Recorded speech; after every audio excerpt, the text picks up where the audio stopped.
নমস্কার, সকলকে স্বাগত। আজ বৃক্ষরোপণ কর্মসূচি চলছে।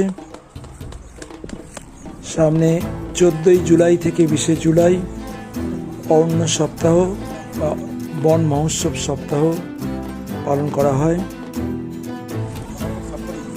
বন দপ্তরের উদ্যোগে তারই প্রাক্কালে আজ শ্যামনগর গুরুদহ ঋষি অরবিন্দ বিদ্যালয়ের মাঠের বাইরের মাঠ প্রাঙ্গণে বৃক্ষরোপণ কর্মসূচি চলছে। পশ্চিমবঙ্গ সরকারের ডাইরেক্টর অফ ফরেস্ট নর্থ চব্বিশ পরগনা ডিভিশনে ব্যারাকপুর ফরেস্ট রেঞ্জার শ্রী শুভাশিস হালদার স্যারের উপস্থিতি এবং উদ্যোগে বৃক্ষরোপণ কর্মসূচি চলছে।